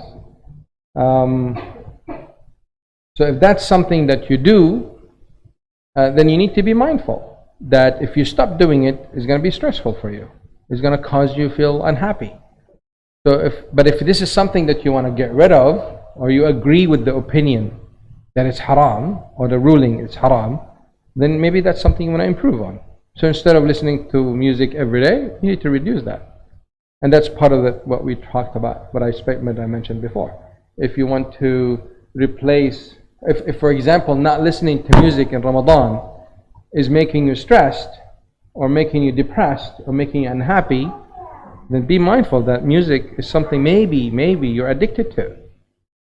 It could be reading, it could be anything. We're easily addicted to anything, to be honest. I mean, some people are addicted to shopping.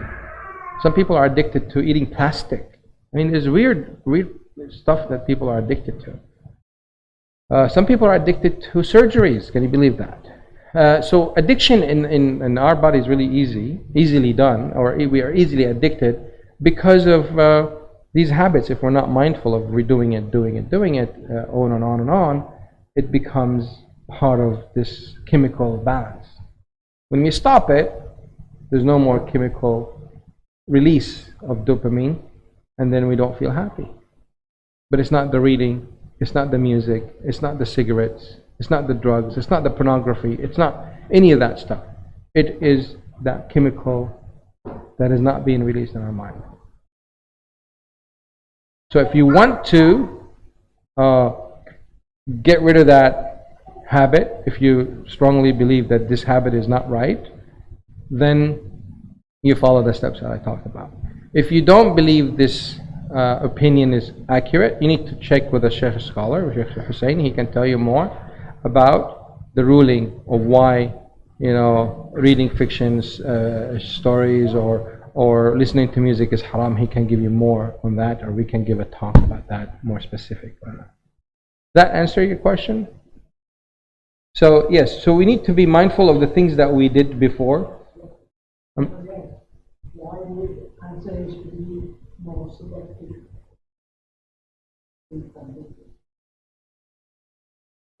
Yeah. Yeah. Yeah.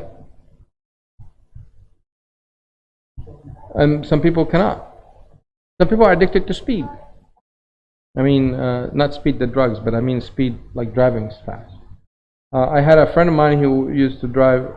He was on a motorbike, and then he bought a car. He sold his car. He said, "I cannot. I'm just used to this driving between cars and the fast and the air blowing into my face." He got used to that so much he couldn't drive a car. So it was really bad experience for him when he drove a car. So yes, it's selective, and it's really up to you. Where do you want to improve on? So making this Ramadan different, so we need to know the ruling. If it's something that some scholars they say is halal, some scholars they say is haram, then let's get to the bottom of this. Is it halal or is it haram? Well, if Allah subhanahu wa ta'ala says that shaitan will be calling on the people with its voice, and Sayyidina Abdullah ibn Abbas said the voice of shaitan is the music, and there's a hadith of the Prophet ﷺ, he says that he's going to be at the end of time, he's going to make the musical instruments halal. So these are evidences, and there are more evidences on that. Someone was mentioning to me, Sheikh Qaradawi wrote a book, 300 or 400 pages, to prove that music is halal. I said, Akhi, if it's halal, it doesn't need 400 pages to prove it. It's halal. If it's halal, it's halal. I mean, can you write a book that drinking water is halal? It's nonsense. Why do you need to have, why do anybody write? I mean, Sheikh Qaradawi is respected. I mean, I respect his opinions in many things.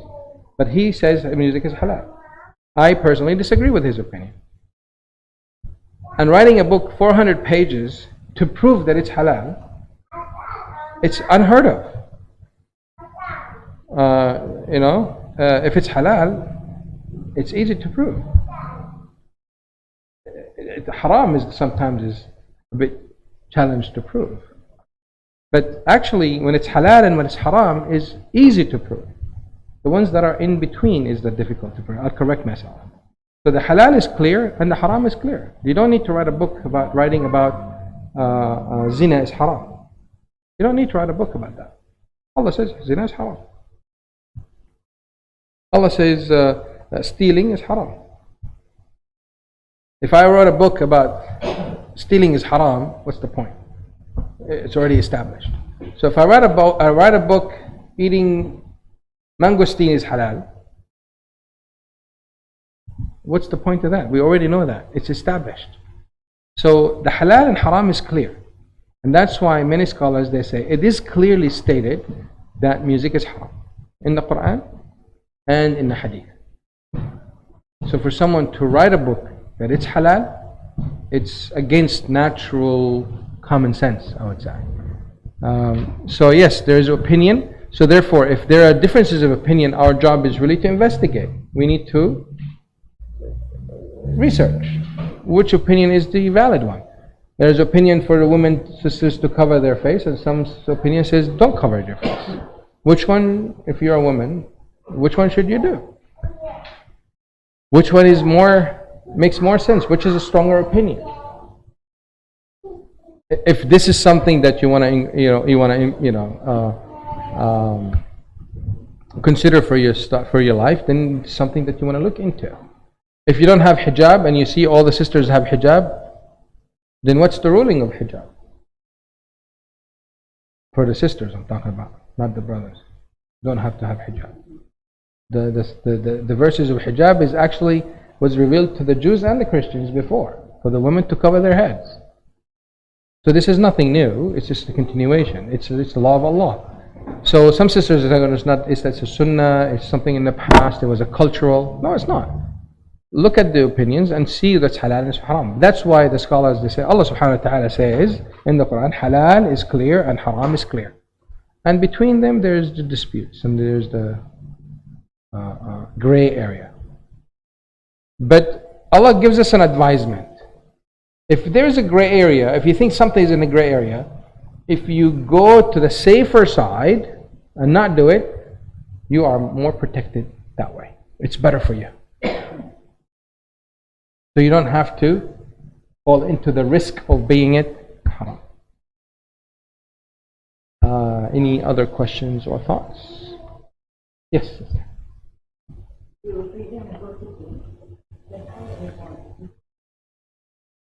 Very good.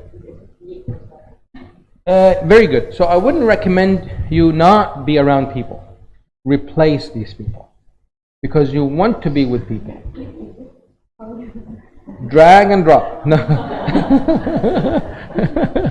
Meaning, if you have friends or people at work or in an environment that you happen to be in that environment, you need to make sure that the people around you in that environment are different.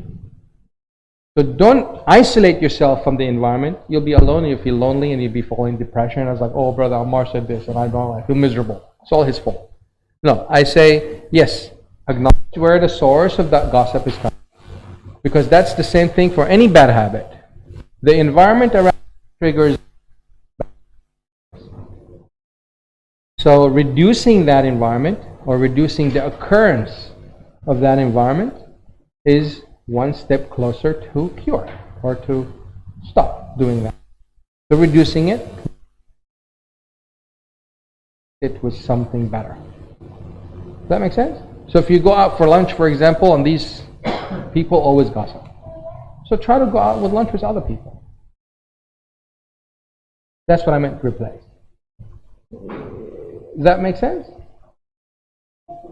But it's not easy to, yes.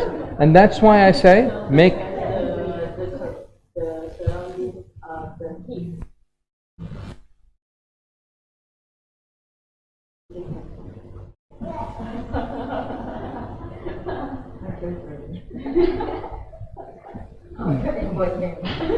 then that's yes. I mean, it's really true because it differs based on the circumstance, based on the case.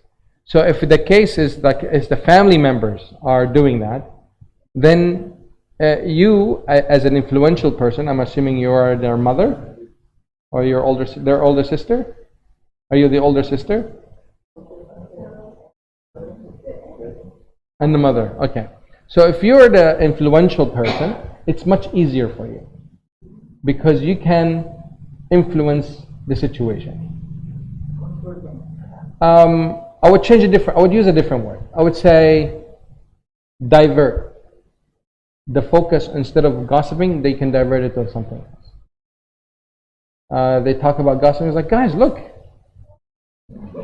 I bought this.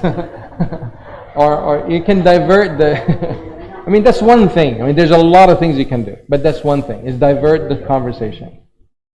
Divert the conversation. And then you follow up with that. After you divert, you follow up. It's like, guys, let's not gossip. What happens is that with gossiping or any bad habit, you have a train that is going full speed south and you want to go north. You can't just make it turn. You need to stop it and then turn it. So by diverting, you're stopping it. Diverting the focus on the conversation, you're changing the topic. And they stop. And then you turn around. It's like, no, gossip, let's do this instead. So try, I mean, the best way is really give him a replacement to talk about instead of telling him, no, don't do that. That's creating a critical voice in their head. When they gossip, they feel good, but they're critical. We're not supposed to gossip, and they feel like, and this go back and forth. So it is a skill that you can build, but it's definitely something that can be cured. I would say it can be fixed. This gossiping or any bad habit of such. That's one thing. I mean, I'm planning to do. So I work for, we have this center relationary, and we're planning to do a monthly workshop for addiction cessation. All addictions, anybody who has any bad habits that they want to stop, or good habits that is causing bad things, they need to stop or they need to balance. I recommend you folks to register. We will be announcing it, inshallah, by next week. I don't know. I need to talk to the Khadim if they announce it or not in their database. But I need to talk to the management and see how we can announce that. But it's not something, Don't feel alone. You're not alone, and you're not alone. So it happens. We just need to work together. You can have this discussion if she likes it or she's doing it because of frustration, because of something that she wants to release something. Then we give her support, how we can release that in a positive way. Because she does need to release that. I mean, I'm not looking at her as like, oh, you're not supposed to do that. It's haram. She already knows that. I'm certain that she already knows that. Almost certain. I don't know al-ghaib, but I'm almost certain that she knows that. So say the obvious to them, because they already can see that she's open and talking about it. That's really powerful. I appreciate that. A very positive attitude about it. That's a really good thing. So talking about it, seeking what help she needs, listening to her needs, that would make that connection more positive instead of criticizing the gossip. Because she already knows it's bad. She already knows that it's not good. I can sense that. Yeah? So inshallah, it is opening up and talking to, seeking how she, what help she needs and how, to help her stop, because she's like, that she wants to do it, and but she's really good when she does it. Where that drive is causing that. So seeking, her feedback. What help can I help? What can I do to help you out? That might help her eventually release that in a different way. Inshallah. Any other questions or thoughts? Yes, brother. How can we reach the state of sakina in this rapid world that we seem to be? Oh yeah, it's very stressful. Can make us very angry easily. It's the trigger point.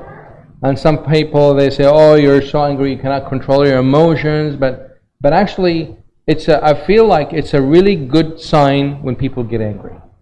It's a sign. It's a good sign that they are angry. It is not good that they are angry, but it's a good sign that they get angry. Because anger is a feeling that can be caused from other feelings. Other feelings can be disappointment, can be aggressiveness, or being bullied, or being unjust, or a lot of things that can trigger anger. Understanding that underlying feeling is really important. So if this life around us makes it so difficult for us to stabilize, to make us stable, we need to be mindful, what is the triggering point? What's triggering me? Is it traffic? Is it politics? Children? Husband? Friends? Everything. I think we're living in a very difficult environment. Yeah. So if it's relation speaking, that's why we call it relationary. We're really specific and very focused, and alhamdulillah we have the expertise in terms of relationship. If it's relationship focused or triggering point in relationship, then we need to have both parties to sit together. It's not one side needs to change or the other side needs to change. Both need to sit together. That's what I just said to the sister, is that they need to sit together. So we are not both psychologists, so Yes. when we start thinking irrationally because of our imperfection, Yes. it causes us to have a dispute. Yeah. And if you're not able to achieve, to help her out, and this is continuous, I recommend you folks to seek professional help. Get a counselor. We can help at relationary, or you can find someone else. It's really, it's fixable. But the issue, like what the brother said, we don't know how to do it. We never learn how to fix that. We're not psychologists. So that's why you need to reach out for a professional to help you out. If it's a serious issue that is happening regularly for a very long time, you need to reach out for help. It doesn't mean you're crazy. It doesn't mean you're a bad person. It just means that you are being reasonable of your capabilities. You don't know how to do psychology. You don't know how to do counseling. You need to reach out for someone to help you. And I'm not talking about counseling by name. I'm talking about professional counselors. I'm talking about professional therapists, professional psychologists. Because it's really easy for us. We know how to do it. What about spiritual disturbances? In terms of, tell me more. What does that mean? Like the key. Oh. The jinn, sometimes I strongly believe, sometimes we do things, all of us, shaitan says, I didn't think of that. Sometimes we do things, shaitan would say, I did not think of that. You did that on your own. And then we blame shaitan for it. Does that make sense? I said sometimes, absolutely, sometimes. There's no doubt, sometimes we blame it on shaitan, but shaitan has nothing to do with it.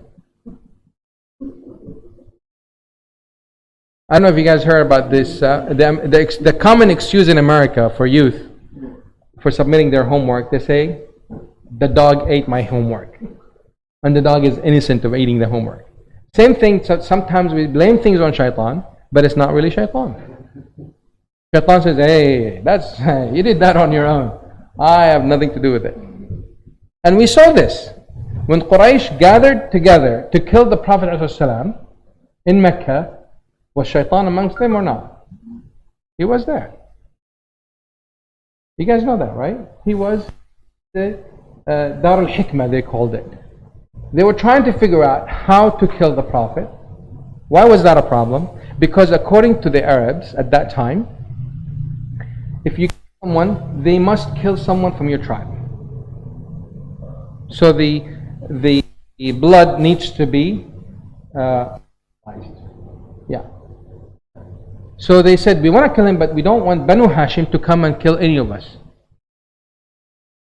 How do we do it? Shaitan was with them, trying to figure out how to kill the Prophet Muhammad. Then Abu Jahl, he's the head of the kufr at that time. He said what? He said, we get for a man from each tribe outside of Banu Hashim, and they hit the Prophet with the spear, each one of them as one man hit. So they all kill him at the same time. So therefore it's not one man for one man. Right? If there are 5 men, 5 tribes, they hit him, then 1/5 of each tribe. So therefore they cannot kill one man for the Prophet. So that was the idea of Abu Jahl. Shaitan couldn't come up with that idea. He was incapable. Human was able to find a solution that surpassed Shaitan's intelligence. And I always use this example that shows that we are capable of doing more harm than what we blame Shaitan for. Like many of us blame America for everything that we have a problem with. Or the West, we say Romans or West or England, or we are more capable of harming ourselves more than anyone else. Or we are more capable of doing bad things more than anyone else. So it is true, Shaitan can whisper bad things, but we also need to be mindful it's not always out of our control. Because why? Allah subhanahu wa ta'ala says what? Says that Shaitan has no power over you. Only can whisper, only can give you the thought. He cannot make you do it. Shaitan made me do it doesn't exist. There's that possession. We'll talk about it. Then we so Shaitan made me do it doesn't exist unless you have possession. Now, possession is really easy to detect. If you recite Ayatul Kursi, if you recite certain verses in the Quran, you see reaction from that person. If there is a reaction, then there is jinn. But if there is no reaction, then it's not jinn. It's a psychological thing. And I was talking to one of the sheikhs here, mashayikh, they have ruqya. They say, I have people that hear voices. I read Quran, they have no possession. They have no jinn. He said, I am 100% certain. So that's what we call in psychology schizophrenia. Schizophrenia, very, very much like jinn, but has nothing to do with jinn. So from the surface, I had many parents bring their children. It's like, I think he's possessed. We'd give ruqya to him, but he's still not approving. Maybe we want to assess, maybe give him a stronger ruqya. What's a stronger ruqya? There is no stronger ruqya. There's ruqya, that's it. And that didn't work, then it's not sihr, it's not magic, it's not jinn, because it's not always jinn, right? It can be sihr. Sihr is what? Magic. It can be eye, the evil eye. But if you recite the verses that are specific for the eye, the verses that are specific for jinn, the verses that are specific for envy or hasad, and nothing happens, there's no reaction on the spot, because the people who does ruqya, they know that. If there's no reaction, then it's not any of that. It's that simple. In one session, you can determine if it's jinn or not. Many times we miss mental or inappropriate behaviors with jinn possession. And that's why I invite all parents to believe that your house is protected, inshallah. There's no jinn inside your house. And the person who's possessed, their behaviors are not something that is not, it's not like quite awkward. Not just weird or unacceptable. No, quite awkward.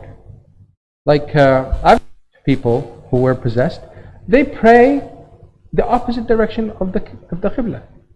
They think the Qibla is here. No. So they are intentionally doing things wrong. That's possession. If they have a certain dress that they wear or a certain color, there may be some possession there. But there are signs for that. And that's a science by itself. So we cannot just assume that we are experts in diagnosing behaviors. This is jinn, this is not jinn, and so forth. If we have doubts, then we bring it to the professionals. We bring it to the sheikh that is sunnah sheikh, who does the right way of ruqyah. I have their card, actually, I don't have it on me, but I can pass it to you. You start with that. If that's negative, if there's no improvement there, you need to seek a professional counselor. And counseling, what we do, we work with families, we work with people with their relationship. We put them together and we facilitate, we work together for both. Both parties are correct, it's just a matter of really making it positive between them.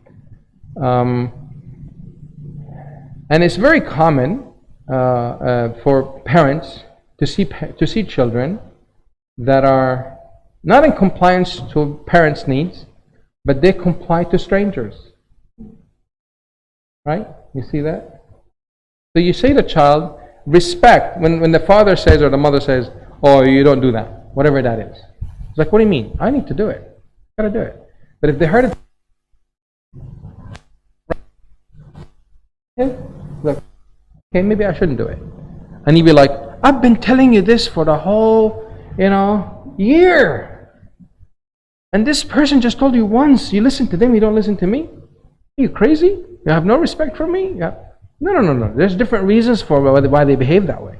It's not out of disrespect for you. There are different things that are happening that is causing them to be. And that, in my view, as a professional, I can say that is normal because of certain environment around them. It is normal to behave that way. And same thing with spouses. Sometimes the husband acts weird around different people. Sometimes the wife acts weird around different people. It's like, why are you acting that way? What did you do to my wife? Or she asks, what did you do to my husband? You never used to like this. How come you like it? It's like, oh, I just love it. Just love this food. It could be anything. And you just eat it for the first time and your wife is like, why is he behaving that way? There is a reason for that. So it's more than just jinn. So sometimes we blame jinn for things that they have nothing to do with it. So I hope I answered your question, but we need to really open up. Jinn, yes, it is possible, but it's not always that way. Sometimes it's in us and we have control over it. Sometimes it's unconscious, we have no control over it, and that's what we need to work. So unconscious sometimes is misinterpreted that it's jinn, but it's not necessarily. And sometimes because of these things, adds stress, makes us angry, we react, guess what? The relationship breaks, shatters, gaps, distance. Then everybody lives alone. The parents work hard to have a big house, every child in their own room. Well, guess what? That child stays in that room all day. But that was never intended for the parents to have. They wanted that room for their own comfort, but they end up just separating themselves from the family because that's safer to them. Relationship is broken. So talking, facilitating these sessions is very, very important for professionals to help out.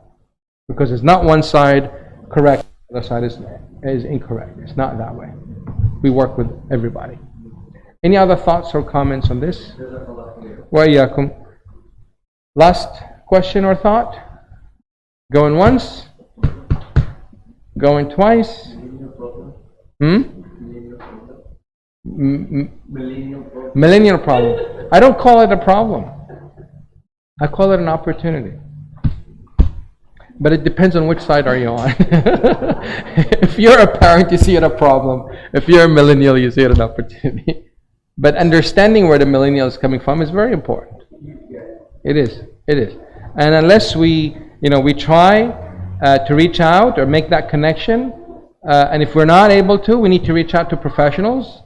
Sometimes relatives make things worse, so I suggest you just jump to professionals to help you out. It's much worth your time and efforts, inshallah. Okay, I guess I can conclude with that. سبحانك اللهم وبحمدك نشهد ان لا اله الا انت نستغفرك ونتوب اليك. السلام عليكم ورحمة الله.